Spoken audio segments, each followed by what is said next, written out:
Hi, how you doing? Good afternoon. Welcome to another time here at the book club as we round up our book. Uh, don't drop the mic. So we're just gonna try and do a quick summary today and close out the book. And we'll take a break next week, and we're back up a week and with a new book, uh, the riches of Cleopatra's riches. I'm trying to see where the book is around me here. But all right. I've been doing so many things. Here's on the back here. All right. So we're gonna be going into Cleopatra's riches after we're done with this today. And we'll start this up a week. And it seems like I'm already locked into what we're gonna read for our fifth book. And there's a new book that's been released by Susan Cain, Bittersweet. I'm getting some interest as to reading that after we're done with Cleopatra's riches. So maybe we already have a fifth book to read, and we'll see. We'll develop that as we go along. But now let's focus on closing this, starting that. All righty, I'm going to bring up my slides here. We're going to do a quick run through it.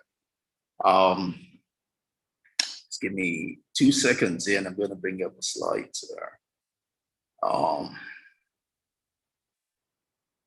Alrighty, so that's a slide here, and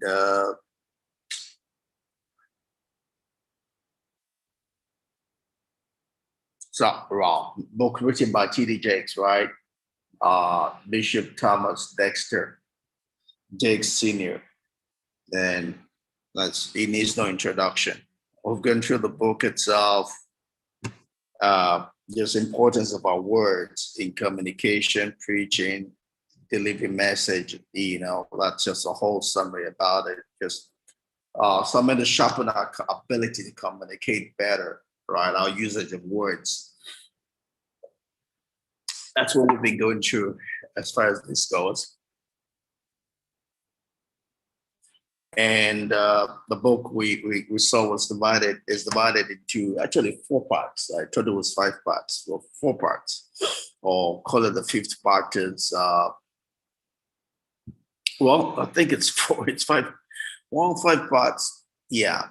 So we had the voice of all, the legacy of language, the promise of practice, the discovery of delivery, and the meal and the message itself, right? And we've gone through this 23 weeks journey through this, right? 5 parts and total of 15 chapters altogether. And we started doing this October the 31st of last year. That's a total of 4 weeks doing it. And thank God we got to the end of it. We'll close it out today, 27th of March. And just run through it. Part 1, the voice of hope, really. Chapter 1 talks about the gift of speech. And that's just the fact that the animals aren't given the gift of speech. We can communicate, right? We are closest to God in our ability to communicate, our ability to talk, right? When we're introduced to God, our introduction to God was to a God that speaks. He said, "Let there be," right? And that's what we would take our cue from. There's power in the ability to talk, because in talking, you can solve problems, you can bring someone down, you can raise someone up, just like we typically say there's power of life and death in the tongue, right? So, and that's the power of speech, that power of giving people hope, right? And I'm building people up and all of that. So there is power in speech, right? And so we look at that quote by Epictetus, which says, "First learn the meaning of what you say and then speak." Because if you don't know the meaning of what you're saying has power, and it might just be producing death rather than life. produce or representing you not the way you want to be represented, because people get meaning by what you say. Question is it the meaning that you want to communicate that they're getting, or something entirely different, right? And so Bishop puts there that you know we the more we can use our communication rightly, the better it would help us in life as a whole. Dale Carnegie will write in his book that you know your ability to communicate, to relate to people, you know, it has a huge percentage in determining your success in life, right? So the ability to communicate and to relate is communication, right? The way we relate to people is communication. So if I can get my communication right, then I can relate better. Then I can best tap into the asset of relationship to better my life, right? Talk about your welcome. Good afternoon, sir.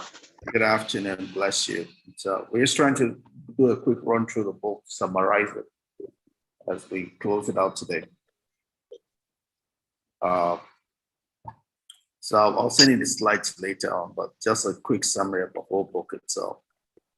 All right. Okay.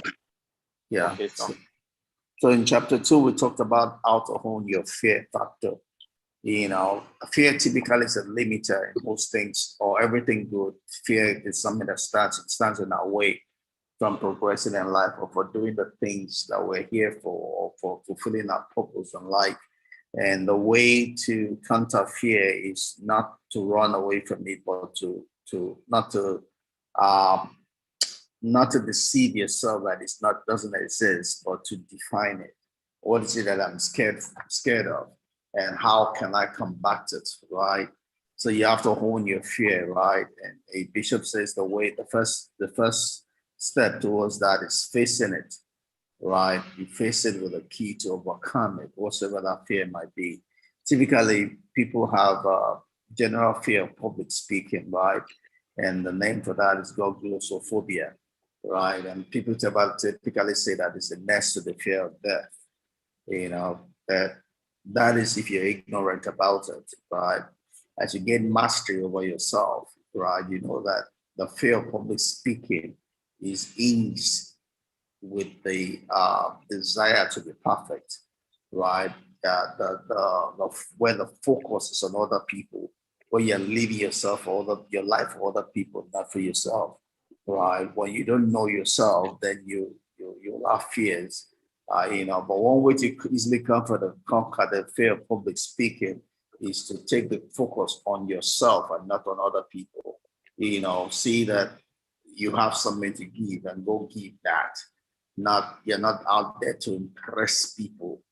It's not about what they would say. It's about what you have to give. So go do your part, right? It's not up to you as to what the final analysis will be. I mean, you're going to do your best. You want to communicate, you want to connect, right? But you cannot change people's life. All you are trying to do is create an atmosphere, right? And hopefully that atmosphere will produce the change that you are desiring. Yeah. So that's pretty much that on how to conquer fear. And the Bishop talked about 4 aspects in which we face fear, right? He talks about, and this kind of tallies, fear here talks to one subject we talk in psychology. We'll call it self-efficacy. The belief that I can do the dictates of my life. I can do the things I need to do in my life. The capability, and I have the capability to do the task of my life, right? And that concept was put together by Albert Bandura, right? And he also was the Alberta Bandura, and I can't remember if it's a he or she now, but he also provided ways of gaining mastery or increasing in self-efficacy. And it's kind of similar in some sense to what Bishop put together here. You know, one of the first fears we have, you know, is physical, psychological, physiological. You know, you're about to go do something, and we'll call it butterfly in your stomach. Your body just starts reacting one way or the other, And one of the ways by which people, top performers, typically overcome that, because that comes in everybody. Um, Even someone that's done it forever, that comes. It's just a bodily reaction. But the way to easily overcome it is the way you define it. If you define it as anxiety, that's what it's going to hit you as. But if you define it as that your body is getting ready for performance, that's the way it's going to hit you at. So it's a function of the way you define it. Your brain will automatically react and follow your definition of what those feelings are. Different people also have other ways of overcoming it. Someone like Anthony Robbins has a bit of a mantra that he quotes and tells himself, just to get himself in that state of readiness to give, and people have different ways in which they do it. But the general one is, being able to define whatever feeling or reaction your body is feeling in a positive light, not in a negative light. There's also the mental and the psychological response, the way you picture yourself, that's pretty much you can overcome by always seeing yourself in the right light. It's what we call with that visualization, right? It's a self-belief in yourself. It's your ability to see that other people that are doing the same thing, and be able to learn from them, and be able to learn from them. And also, your preparation also helps, getting you in that frame of mind. Your ability to build self-confidence, self-belief in yourself comes from your daily activities, right? Your belief in yourself is built by you living up to your commitments, and all of that affects you in public speaking. There's also the fear of sustaining success, right? That I can live up to the success I've already built and I can keep it going, Yes, well, it is possible, but there's also the place where you have to live up to the things that it takes to get you to that point. You have to build some kind of system around you to get you always prepared and ready to go, right? For me, like I say, I learn from everything that I do. I'm always present in it. And what I learn in every circumstance helps me for the next circumstance, and I'm able to carry it on like that. All right.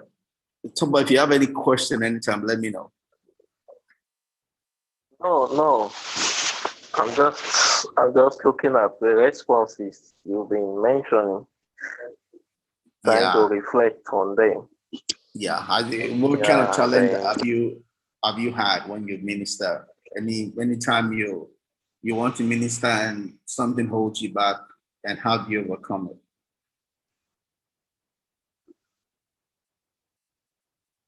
Do you have any well, example? my I think I raised that issue one of the series when you have to minister to a congregation you are not familiar with. Mm-hmm. Like that time, I was asking, trying to depend on the Spirit and then also trying to know what to give to them.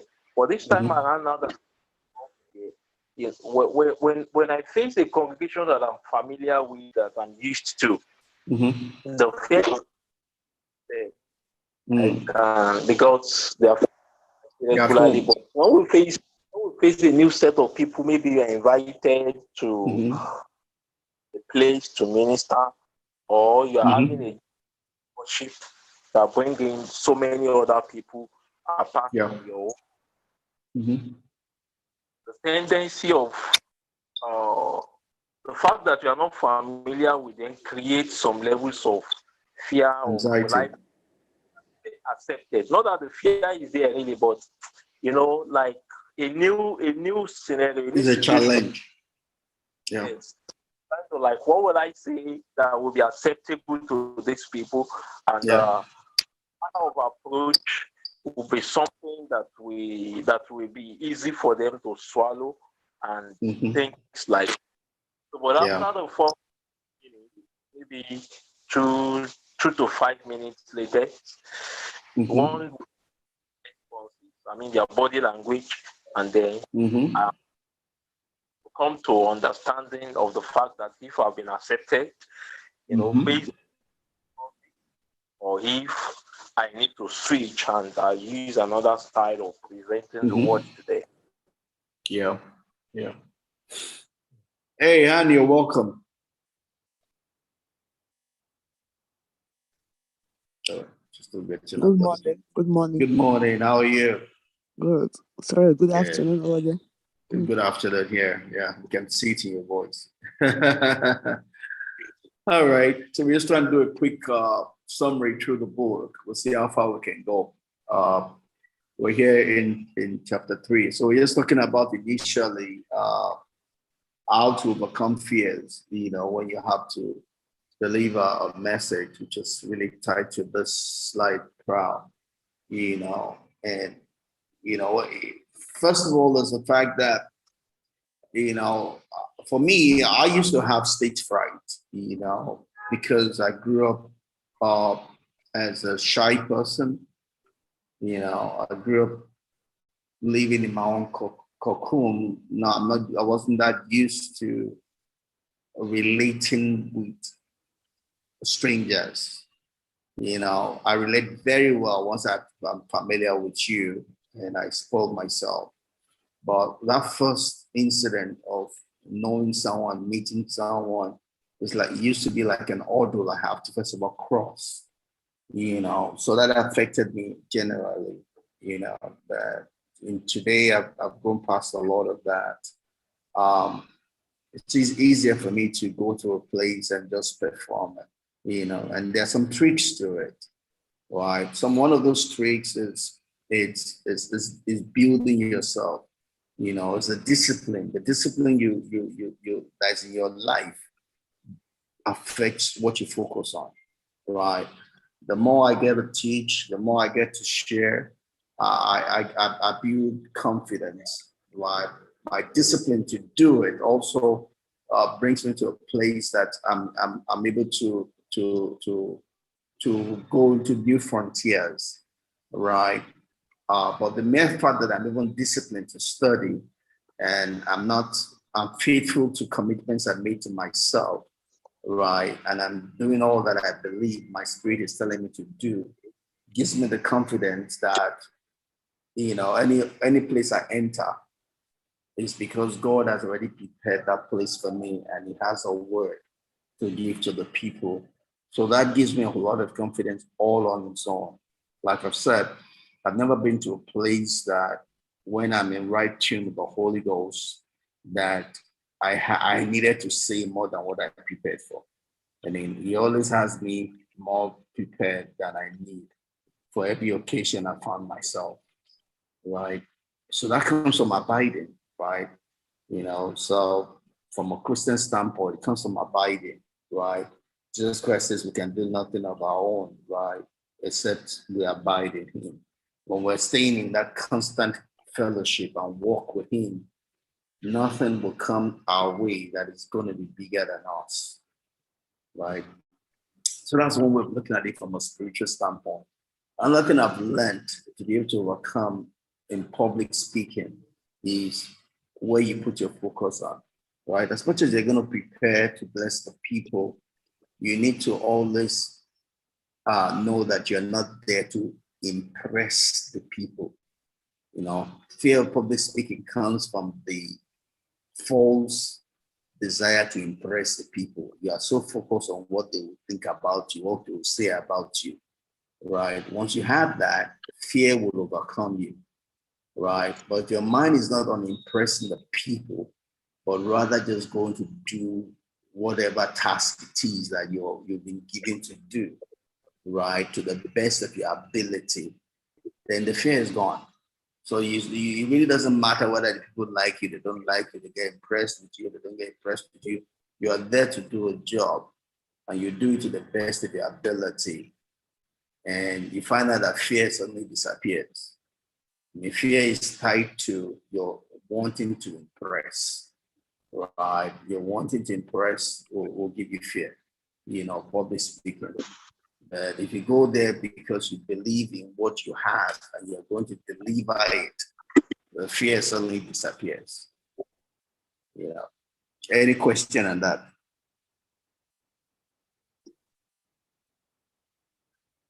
All right, there's no question. I'm going to run into chapter 3. All right.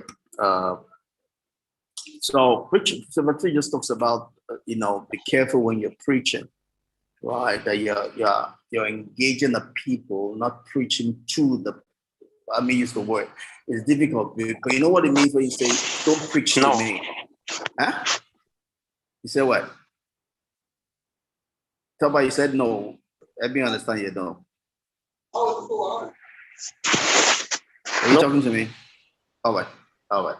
But when it says preach, don't preach here, it's just saying that don't preach as if you are the righteous person talking to the unrighteous person. Don't talk down to people.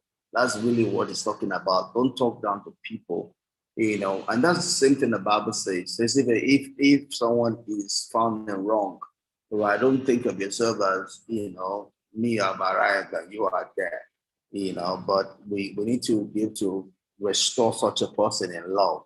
So each time I'm preaching, I'm giving a message. It's the same mindset. You are trying to uh, help the people you are ministering to out of a heart of love, not that I'm better than them, right? Because you have to first of all come to where they are, relate to where they are, then bring them to the place you want to take them to.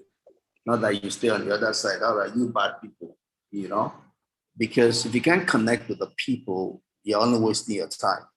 And they are wasting their time also because they are not going to hear you, right? Everything you say will just be going off the back of or off their back, like water off the back of a crocodile. If you don't connect with somebody, the person cannot hear you. And we see that also in husband and wife, right? The biggest limitation in communication in a family or in a marriage is lack of connection. I mean, well, both of you are talking, but for long as you're not connecting, you're not hearing one another, right? And that comes from different things. Sometimes it's because one person is busy and there's no high connection. So the person that is not getting the high connection feels unloved or unimportant. So it doesn't matter what the other person is saying; it's just going into one here, coming out from the other one, right? And I mean that same affects us communicating in other spheres also. All right, let me roll into chapter 4. All right, chapter 4 is the beginning of the part 2, which talks about the legacy of language. And I guess the focus here is language, right? The language you use. And language is very important in communication because what means something in one place might mean entirely something different in another place. And it might just be the same word, right? In some Igbo community where I was, there was a common word. In Ohafia, for instance, the word car means about everything. It's just like the way we do it in Yoruba, bele, all of that. That's the way car is. Car can mean good morning, good afternoon, sorry, all of that. You go to the neighboring community, Arochuku, and car only means one thing, right? Same word, different meaning, So wherever you find yourself, you have to be cognizant of the language of the people. Otherwise, what you might be intending to communicate might be different from what they are getting from what you're saying, Yeah, and that affects every area, right? Medical, you have to be careful that the people you're talking to don't know your medical jargons. You have to come down to their level because your intent is for them to understand. So you have to say it in a way that they will understand, not the way you professionally say it. And amongst your colleagues will understand. You're talking to someone that has no clue of that particular language, And chapter 4 pretty much focus on the fact that you need to find a connection. When it says find a joint, it's find a connection. Find somewhere you can link up with the person so that your message can be passed on. Right. Any question on that? No question. We're going to chapter 5. Probably need to run all the chapters. We'll see how far we can go. So this was just a continuation of that one, same chapter. Chapter 5 just talks about the process of preaching, right? Just the process of being able to pass the message across, right? And preaching, like a lot of things that artistical in nature. You can't learn them by just head knowledge. You learn them and you gain proficiency by doing, right? I'm able to teach much better than I used to because I do it in different fora on a continuous, regular basis. The more I do, the better I am. The more I do, the more flexible I can be, right? We've been doing this book club. There's a fourth book. You'll see that it's all different from the way we started. Hopefully, it's better, but one gets the angle of it the more you do it, because you're asking yourself, why is it better to communicate, to pass the message across? How will the people better get it? And that affects your delivery, right? So, yeah, pretty much that. Any question on that?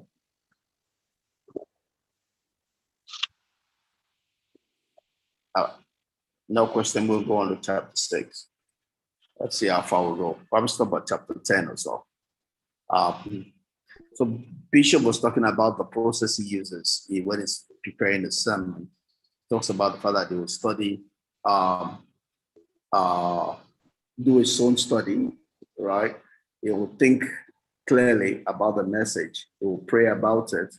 Then when he goes to deliver, he just lets himself go, gives place to the Holy Spirit and release to give the fullness of himself to the people, right?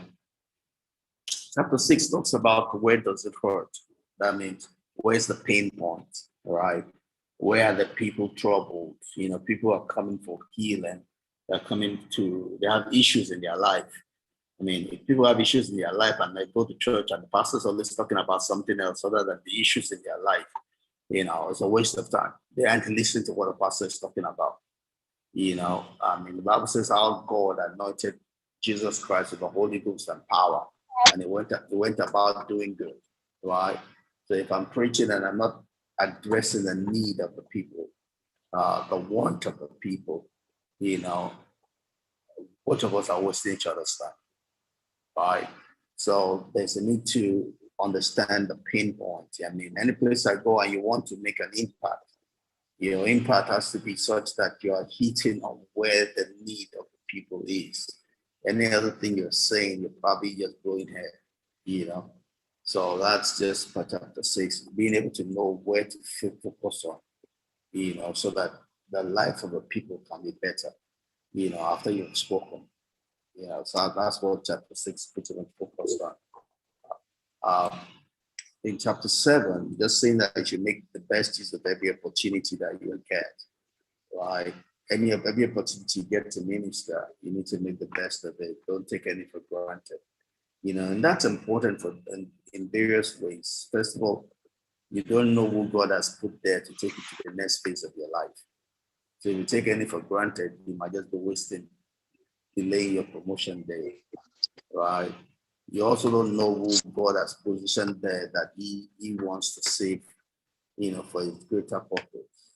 There are 1,001 things you don't know, but what you're responsible for is to make the best of every opportunity, right? We're all human, so we're limited, right? The important thing is that you have done your best within the limit of the resource that you have. You're not talking about killing yourself. You're not talking about doing everything. But that every opportunity that you see that brought into your hands, you make the best of it and satisfy your own conscience around on it. That's what's important. So chapter 8, we talked about the body language. Communication is not just what we say, but the whole carriage. Right? So I was talking about the fact that let there be a unison between what you're saying and the way what your body is saying also, because that will affect the message, right? And we went into chapter 9, just talked about the importance of of silence, right? In the psalm, we see the word seller. Think about it, So it's not just talking, talking, talking. But you have to give the people the opportunity to receive, to digest, and see how the message applies to them. So there pauses, questions, as you talk, just giving the people the opportunity to receive and make the message their own. And that comes from by practice, when to do that. Here in chapter 10, it talks about tour guides and trailblazers, just talking about the fact that your message has to be tuned in such a way that the people see value in it.